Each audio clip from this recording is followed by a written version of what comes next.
capítulo 6, del versículo 1 en adelante. Una vez más David reunió los 30,000 soldados escogidos de Israel. Con estos soldados y todo su ejército partió hacia Bala de Judá para trasladar de allí el arca de Dios, sobre la cual se invoca su nombre, el nombre del Señor de los ejércitos que reina sobre los querubines. Colocaron el arca de Dios de los ejércitos que reina entre los querubines. Colocaron el arca de Dios en una carreta nueva y la sacaron de la casa de Abinadab, que estaba situada en una colina. Usa y Ahío, hijos de Abinadab, guiaban la carreta nueva que llevaba el arca de Dios. Ahío iba delante del arca, mientras David y todo el pueblo de Israel danzaba ante el Señor con gran entusiasmo y cantaban al son del arpa, liras, panderos, sistros y címbalos. Versículo 6. Al llegar al campo de Nacón, los bueyes tropezaron, pero Usa extendió las manos y sostuvo el arca de Dios. Versículo 7. Entonces la ira del Señor se encendió contra Usa por su atrevimiento y lo hirió de muerte, de modo que Usa murió junto al arca de Dios. Vamos a hablar acerca de esto y en muchas ocasiones cuando escuchamos esta historia inmediatamente la condicionamos a paradigmas que tenemos dentro de nuestra forma de pensar como iglesia en el siglo 2000. Pero hay que pensar sobre qué intención tiene el autor, del escritor del libro de Samuel, que quiere enseñar. No podemos condicionar la interpretación a nuestra forma de ver las escrituras, a lo que él vio o él quiere escribir o quiere narrar en este libro y la intención que él tiene. A veces, amados hermanos, queremos honrar a Dios, pero terminamos exaltándonos a nosotros mismos. A veces, el peligro más sutil del éxito es creer que Dios debe seguir nuestros planes. A veces, Dios no se impresiona por lo que hacemos por Él, sino por el corazón con lo que lo hacemos. Podemos mover el arca, podemos cantar, podemos celebrar y aún así no mover el corazón de Dios. Y esto es lo que está pasando con David. David está moviendo el arca, David está festejando, David está haciendo algo que si nosotros lo vemos, si fuéramos ahí en el pueblo, diríamos, este es un logro, esto es algo muy bueno que está pasando, pero no estaba moviendo el corazón de Dios. ¿Qué estaba ocurriendo aquí? Doy un poco de contexto para que podamos situarnos, para que podamos entender un poco lo que está ocurriendo en este contexto. Tú recordarás que hablamos en una ocasión de un personaje que se llamó Elí. ¿Recuerdas ese personaje al inicio de esta serie? En ese momento se perdió el arca. El arca se la llevaron los filisteos. Y el arca quedó allá, quedó aproximadamente 20 años en la casa de este personaje de Abinadab, hasta la época en que Samuel estuvo siendo como juez. La escritura dice que duró, ahí hay unas variaciones textuales, Hechos dice que duró 40 años reinando Saúl, y dice los libros del Antiguo Testamento que más o menos duró como 43, y ahí hay unas variaciones, pero a esos 20 años que estuvo en esa casa en la época de Samuel, se le suman los 40 años del reinado que estuvo aproximadamente Saúl reinando, que no se movió el arca, y luego aparte, amados hermanos, vemos todo este tiempo que estuvo ahí, el arca situada ahí, de los descendientes de Abinadab que la tenían ahí. Y bueno, ¿qué ocurre con esta arca? La quieren mover. Llega el reinado de David y David dice, la vamos a mover. ¿Pero por qué? ¿Por qué moverla del lugar donde estuvo por tanto tiempo, por mucho tiempo? ¿Y por qué moverla? David está siendo totalmente prosperado. Quiero que imagines, David ya fue nombrado como rey, David ya estuvo unos años gobernando solamente en una parte del templo de Israel, y luego ya ahora ya están todos unificados, ya lo están reconociendo totalmente como rey. Él ya está siendo el líder que está ahí, y pasan varias cosas. Primero, conquista Jerusalén. Jerusalén no ya ha sido conquistada, y entonces él la conquista. Y ese es un punto muy bueno para David. En el capítulo 5, el versículo 7 dice, pero David logró capturar la fortaleza de Sión, que ahora se llama la ciudad de David. O sea, Jerusalén tenía el nombre de David, y ahora David hace un centro militar de ahí. O sea, David ya había conquistado algo que otras personas no lo habían podido hacer. Que de hecho, si ustedes leen el libro de del libro de Josué, el libro de Josué se llega a un momento a conquistar esas áreas, esos territorios, pero luego después lo vuelven a agarrar, lo vuelven a posicionar la gente que lo había ocupado, porque era un lugar difícil de poder conquistar y mantenerse conquistado. Pero adicional a eso, se volvió un centro económico y administrativo. En el capítulo 5, del versículo 9 al 12, se habla acerca de que David ahí instaló su ciudad, su fortaleza, construyó murallas. Ahí los reyes de otras partes de Tiro le llevaban tributo, entonces se volvió administrativo. Pero faltaba una cosa: la ciudad se llamaba la ciudad de David, se hizo un centro militar, tomó reconocimiento, también tuvo éxito en ser un centro administrativo, se volvió recaudador el lugar, pero faltaba algo, hermanos, porque cuando un hombre, no sé si esto nos pasará a todos los hombres, pero yo creo que a la mayoría, porque cuando nos sentimos los hombres imparables, éxito tras éxito, nada nos puede parar, ¿verdad? Este es el momento, y hay que hacer otra cosa, y otra cosa, y otra, y nada nos puede parar. Logro tras logro, se tiene que hacer, y si le pudo esto, lo puedo, y empieza todo lo que viene. Y dice David, vamos a mover el arca. Es interesante esa historia porque ustedes pueden comparar el paralelo en los libros, en el libro de Crónicas. Y en este momento dice, vamos a moverla a Jerusalén. ¿Qué iba a pasar si David pudiera mover el arca sin impedimento por parte de Dios? Algo estaba ocurriendo con David. Estaba pasando algo en su corazón. Se estaba centralizando todo en Jerusalén. Más que en Jerusalén, en la ciudad de David. Y más que en la ciudad de David, en David mismo. Podría ser la más grande tentación de cada persona. Pensar que todo gira alrededor de uno mismo. Y qué difícil para nosotros, porque nuestra cultura, y lo hemos dicho con anterioridad, estamos contextualizados por el humanismo. Todo trata acerca de mí. Tiene que hacerme sentir bien, todo gira a mí, qué propósito hay para mí, todo es acerca de mí. Y David está centralizando todo acerca de él, de sus logros, de sus propósitos. David tenía un plan y al no cumplirse se enojó. Y aquí nos revela lo que hay en el corazón de David. El enojo responde a algo que ustedes ya conocen.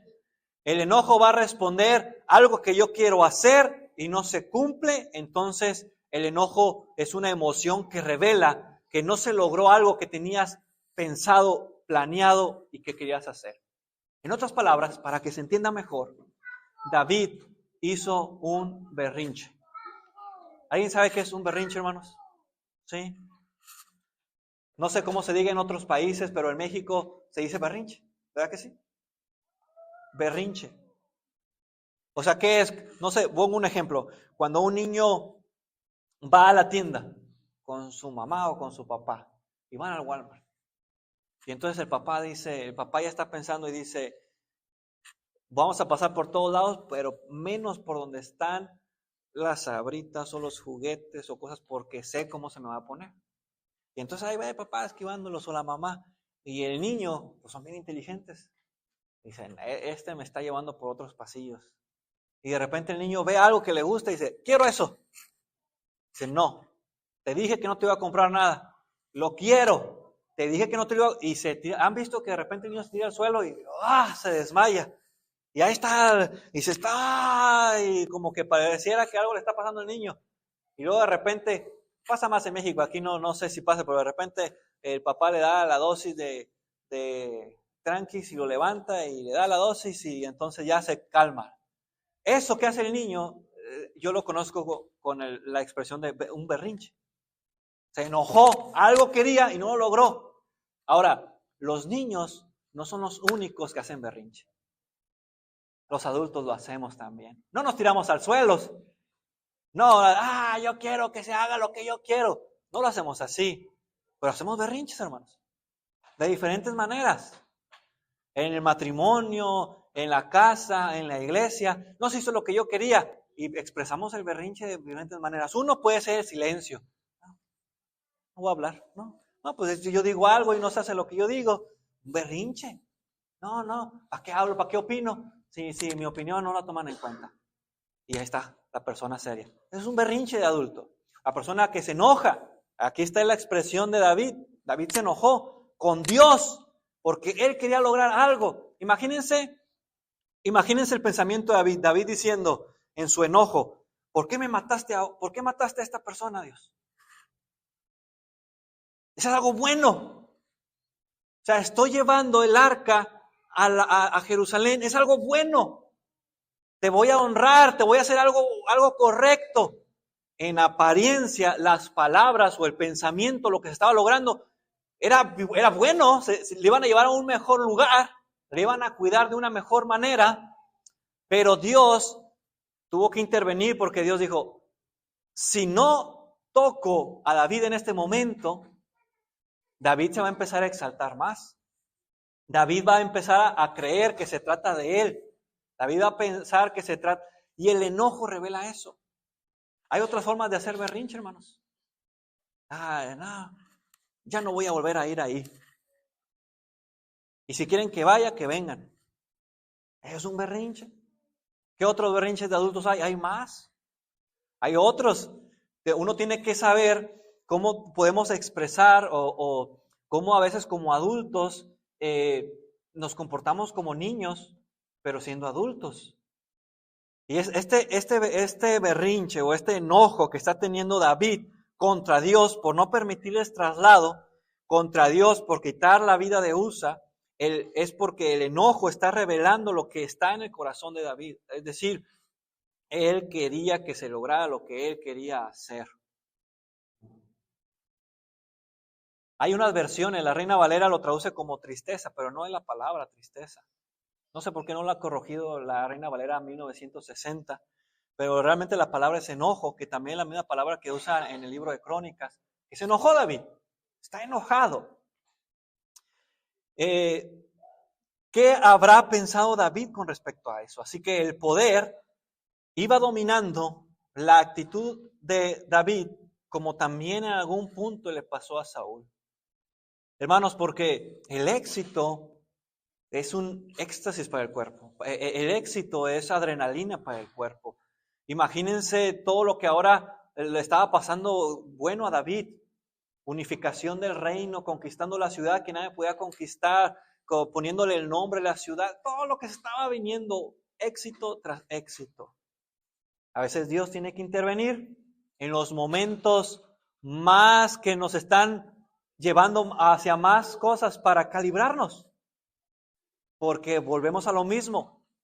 No se trata de nosotros. Es bien fácil pensar que la ciudad se trata de nosotros. A veces es bien fácil pensar que las cosas se tratan acerca de lo que nosotros queremos o buscamos. Dios toca la vida donde duele para que reflexionemos. Imagínense entre los planes de David, si logro traer el arca, voy a lograr lo que nadie ha logrado. Voy a ser el rey, éxito tras éxito, invicto tras invicto, como a los que les gusta el boxeo. O sea, un récord de 0, todas ganadas, 0 derrotas, 0 empates. Un récord limpio. Voy voy a lograrlo. Pero lo que está haciendo Dios es, necesito tocar tu vida para que entiendas, para que reflexiones. Necesito provocar un dolor para que entiendas que no se trata de ti. Y ahí es donde viene a veces lo que no entendemos, lo que pueda pasar en nuestra existencia.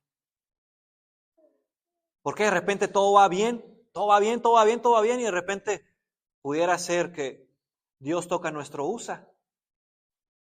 Señor, pero todo lo que estoy haciendo es para tu honra y para tu gloria. Estoy llevando tu presencia, estoy llevando tu arca, estoy haciendo esto y lo otro. Pero Dios, pero necesito tocar algo ahí. Va a doler, pero es necesario. Se necesita. Y cuando Dios toca a Usa, causa un dolor en David que le causa un enojo, pero él va a reflexionar. Dice inmediatamente que él empezó, después de este enojo, dice la Escritura, los versículos que siguen, que David empezó a tener reverencia o miedo al Señor. Se empezó a reflexionar. Dijo, oye, pues ya hice mi berrinche, ya me enojé. Ya me puse de malas con Dios, pero luego ya empieza uno a pensar. ¿Por qué? ¿Por qué pasó? ¿No te ha pasado, hermano?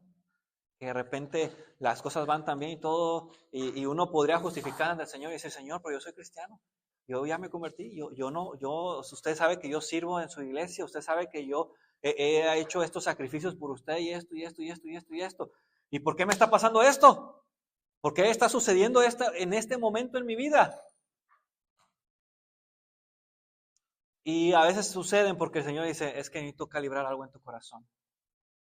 Necesito hacer un recordatorio de que se trata de mí y no de ti. Y cuando pasa el enojo de lo que sucedió, o el coraje, o el berrinche, dependiendo de la personalidad que tengas, es la forma en que vas a expresar tu respuesta a Dios cuando Dios toca algo. David empieza a recordar la reverencia hacia Dios. Dice, ok, dice, no le muevo. No muevo. El arca pide que la pongan en la casa de una persona que la va a cuidar. Dice que ahí se quede un tiempo. Y dicen, hay que pensar las cosas, ¿no? Cuando Dios interrumpe tus planes, no es rechazo, es redirección. ¿Tienes planes? Yo estoy seguro que sí. ¿Tus planes glorifican a Dios? Espero que sí. Pero aún si tus planes reflejan a Dios, Dios tiene planes aún más profundos sobre tus planes. Dios quiere ver el corazón, las motivaciones sinceras de por qué estás haciendo, de lo que o qué es lo que vas a hacer, y Dios va allá. En apariencia puede ser bueno, pero Dios quiere calibrar tu corazón. Dios quiere mover tu corazón hacia lo correcto. El enojo con Dios muchas veces revela orgullo, un orgullo herido, no una fe dañada. El Señor va a trabajar, hermanos, con nuestro orgullo. El ego que está en nuestras vidas, hay que estarlo ahí apachurrando, y el Señor es lo que más va a estar trabajando. Así que un orgullo herido, amados hermanos, no es fe dañada. Es decir, hay que decir, ok, creo que recibí del Señor un mensaje, necesito pensar bien las cosas, necesito reflexionar bien las cosas, porque el Señor ha hecho algo en mi vida. Si tus proyectos religiosos o tus proyectos de vida como cristiano dependen de tu control, probablemente tienes que considerar que no provienen del Espíritu. Es decir, si los planes están 100% garantizados bajo tu control, entonces tienes que darte cuenta que no están 100% controlados por Dios. Uno puede decir, bueno, es que yo soy cristiano, es lo mismo. No necesariamente. Uno tiene que darse cuenta que cuando uno está haciendo planes, tiene que considerar, uno propone y Dios, ¿qué, hermanos? Dispone. Uno hace planes, uno está planeando las cosas, pero uno tiene que tener la humildad, Señor, yo estoy planeando, pero hágase siempre tu voluntad, si es que Dios quiere en estos planes. Estos planes dan honra y gloria a Dios, en lo que estoy haciendo, sí, pero a lo mejor el Señor tiene cosas aún más profundas o cosas que quiera hacer. Recordarás al apóstol Pablo. El apóstol Pablo tenía tantos deseos de ir a predicar a un lugar en Hechos capítulo 16, pero me encanta la expresión porque él dice, pero el Espíritu nos lo impidió. Él hubiera llegado a esa ciudad, él hubiera predicado, él hubiera convertido a gente, eran cosas buenas, pero el Señor le dijo, no, vas a ir a otra parte. Y esa otra parte era en los planes de Dios. La reflexión más importante es entender que tratamos con un Dios vivo, el cual, amados hermanos, no puede ser manipulado. O sea, no podemos manipular a Dios.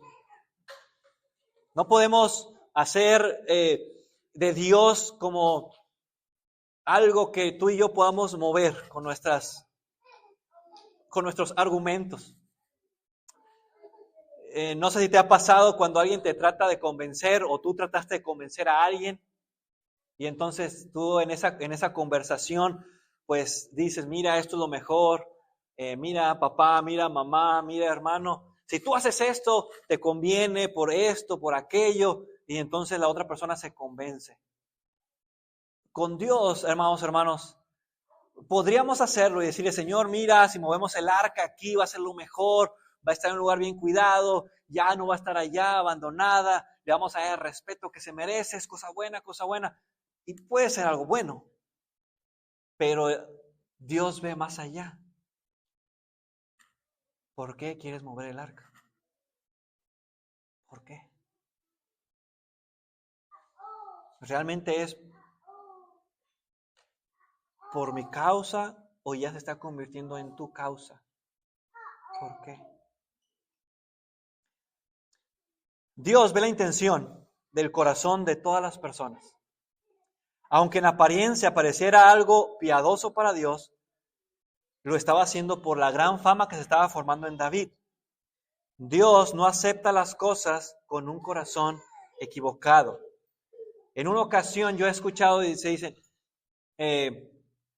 estas personas que movieron el arca, los hijos de Aminadab, movieron esta arca de una manera equivocada, desde varios puntos de vista. Número uno, la estaban transportando equivocadamente. Es decir, la estaban transportando en una carreta que no se debería de transportar allí. Número dos, ellos habían pasado tanto tiempo en conviviendo con esa arca, que a veces la familiaridad hace daño. Uno tiene que darse cuenta de que está con un Dios vivo. Ellos pasaron tanto tiempo cuidando esa arca que ya les hacía tan familiar. Ya a lo mejor no había la reverencia. Algo que le pasó también a David. David tenía tanta familiaridad con Dios que el Señor es alguien que nos ama y está cerca de nosotros, pero siempre aún así, teniendo una relación tan cercana con Él, uno tiene que entender que esa relación es con un Dios santo, santo, santo. Y esa reverencia no se puede borrar, esa reverencia no se puede quitar. Cosas que vemos con ellos que hacen es que aunque ellos hubieran movido el arca de manera correcta, como lo pedía la Escritura, si lo hubieran movido con un corazón equivocado, el Señor lo hubiera parado. La similitud del arca, de cómo se movió el arca, la encontramos en otra parte. Por ejemplo, los filisteos. Volvamos a la historia que conté al inicio. Cuando los filisteos tuvieron el arca empezó a dañar a los filisteos y empezó a haber muerte entre la gente de los filisteos. Y los filisteos dijeron, ya no queremos el arca aquí. Y la empezaron a mover de diferentes lugares. Y a donde la movían causaba muerte. Hasta que ya dijeron, ya no podemos con este Dios. Este Dios es un Dios que sobrepasa a Dagón, que era el Dios principal de los filisteos. Este Dios es el Dios de Israel. Lo reconocemos, estoy parafraseando. En el primer libro de Samuel dicen, ellos reconocen a Dios. Cuando ellos reconocen a Dios, al Dios de Israel, superior a toda idolatría, es cuando ellos pueden mover el arca y deshacerse de ella. Porque ellos le tenían ya miedo al arca. ¿Y saben cómo la mueven? Casi idéntico a como David la mueve. en un carro con 2 animales y la lleva. Vámonos de aquí. La diferencia entre estos 2 ejemplos es que los filisteos eran ignorantes del conocimiento de Dios. Pero los filisteos en su corazón dijeron, ok, estamos convencidos de que este Dios de Israel nos sobrepasa. Te respetamos, te tenemos reverencia. Y Dios permite que el arca se mueva y se vaya. Pero David, amados hermanos, es una persona que la mueve el arca, pero más allá de la forma, la estaba moviendo por motivos equivocados. Dios hace lo que quiere, cuando quiere y a quien quiere. O sea, Dios no puede ser manipulado y Dios hace lo que quiere, cuando quiere y como quiere. ¿Por qué? Este Dios no puede ser controlado. Dios, amados hermanos, bendijo la casa de Obed-Edom en solamente 3 meses. Y a Abinadab simplemente todo el tiempo que estuvo el arca en su casa, estuvo ahí, sin bendición, sin prosperarse. Hay una discusión cronológica de cuánto tiempo estuvo. Hay comentaristas que han dicho que simplemente fueron 20 años que estuvo ahí, lo que dice en la escritura ahí. Otros suman los 20 años más el tiempo que no se consultó en la época de Saúl, y unos llegan a sumar hasta, en otra cronología, hasta 63, 67 años. Pero pasó mucho tiempo en la descendencia de este personaje, mucho tiempo. La pregunta es, ¿por qué Dios bendice a una persona en tan solo 3 meses y a otra que pasó tanto tiempo cerca de la presencia de Dios y no fue prosperado? ¿Por qué? Porque el simple hecho de que Él sabe a quién va a bendecir. Él sabe a quién va a hacerlo. Por ejemplo, un hombre tenía una Biblia en una mesa por años, pero nunca la abrió. Un día un amigo la tomó y encontró dentro de esa Biblia mensajes que le ayudaron, mensajes que le acercaron a Dios, pero también moviéndola encontró un cheque. Y ese cheque era un cheque firmado por su abuelo que le había dejado de herencia. Y habían pasado años y nunca había cobrado ese cheque. A veces, hermanos, la presencia de Dios está tan cerca de nosotros que puede bendecirnos tanto, que puede ayudar tanto a nuestras familias, que puede ayudar tanto a nuestras vidas. Pero a veces por la familiaridad, la costumbre, perdemos la bendición. Obed-Edom en 3 meses, cuando llega la presencia de Dios, es bendecido por la voluntad de Dios, pero la otra casa, donde estuvo ahí por años, ya era tan familiar, ya era tan normal, que no pasaba nada. ¿No te ha pasado que tal vez se te vuelva tan familiar esto? Domingo, sentarme, escucharme, prepararme de cuánto tiempo falta para que acabe el hermano, irnos a algún lugar, ir a la casa, tan familiar, tan estandarizado. Se acaba la semana, vuelve el domingo. Y nuestra vida pareciera que no avanza, no prospera, los dones están ahí enterraditos, no crecen, no evangelizo, no me meto en problemas por mi fe, no crezco. Y uno pareciera decir, ¿qué está pasando? Pasan 5 años, 10 años, ¿cuánto tiempo? Y ahí está la presencia de Dios tan cerca de nosotros, pero no hay mayor prosperidad. Pero de repente viene alguien y se convierte al Señor, y Él voltea a vernos y dice, mira, pues el hermano Alfonso, están cerca de la presencia de Dios y nomás no la agarran, yo sí la agarro. Y ahí va, y a lo mejor en tan poco tiempo hace lo que no hemos hecho tal vez en tanto tiempo tan cerca de la presencia de Dios. Tenemos que tomar en cuenta que podemos estar cerca de la presencia de Dios, pero esa presencia de Dios requiere esa reverencia, ese respeto, esas cosas buenas que están ahí. Así que lo que hace Dios para que nosotros podamos comprender es ajustar el corazón de cada uno de nosotros. Debemos de reconocer que se trata de Dios. Los filisteos entendieron que no se trataba de ellos, Se trataba de ese Dios poderoso, dueño de la arca. David entendió que no se trataba de él. De hecho, si tú me acompañas ahí en el segundo libro de Samuel, capítulo 6, vamos a leer el versículo 21 y versículo 22. Después de que ya pueden mover el arca y de todo lo que entienden ahí, dice David, respondió, lo hice en presencia del Señor, quien en vez de escoger a tu padre, hablándole a Mical, o a cualquiera otro de su familia, me escogió a mí y me hizo gobernante de Israel, que es el pueblo del Señor. De modo que seguiré bailando en presencia del Señor. Y me rebajaré más todavía hasta humillarme completamente. Sin embargo, esas mismas esclavas de quien hablaba me rendirán honores. Es decir, lo que está diciendo David, comprendió. Esto que tengo, me lo dio Dios. Puedo mover el arca porque Dios quiere. Así como Dios bendice a quien quiere, Dios es el que me va a permitir mover el arca. Dios me permitió conquistar, Dios me dio este reinado, Dios me sacó de ser un pastor de ovejas, me tiene aquí. Dios me prefirió a mí que a Saúl. Dios, es más, estoy dispuesto a seguir alabando a ese Dios hasta humillarme. No importa que digan, mira, este es el rey, que van a pensar de él, que anda ahí danzando y le andan viendo su cuerpo. Yo lo voy a hacer y me voy a humillar.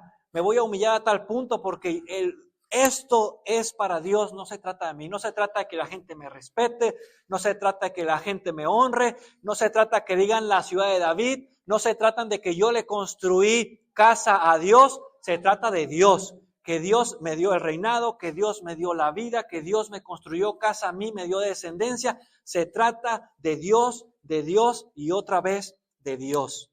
El verdadero arrepentimiento no solo cambia la conducta, cambia el centro. Cuando uno se arrepiente, hermanos, de sus pecados, uno también tiene que mover el centro de por qué estamos haciendo las cosas. Si Dios te detiene, no es porque te rechaza, amado hermano, amada hermana, sino porque quiere salvarte de ti mismo.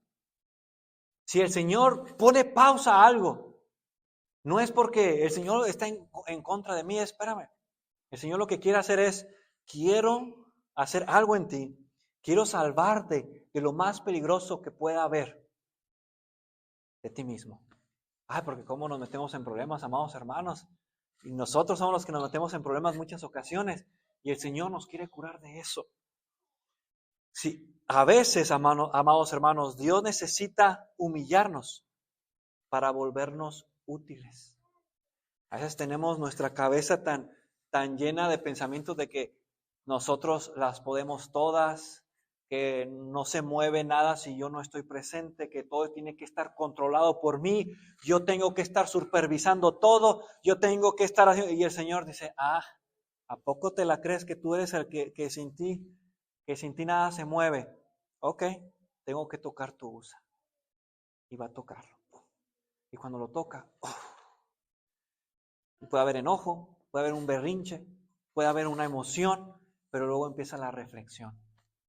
Luego empieza a pensar uno y decir, espérame, algo está pasando en mi vida. A veces puede haber una humillación, pero esa humillación al final agradecemos al Señor, te alabo. Y si hay necesidad que me humille más, me humillo más, porque comprendo que no se trata de mí, ni de mis propósitos, se trata de lo que tú quieres. Nuestros corazones, más que nuestros planes, tienen que ser evaluados por Dios. Podemos tener buenas ideas, pero si tenemos un corazón con otras intenciones, no va a prosperar. Pregúntate, ¿es para la gloria de Dios o es para una satisfacción personal?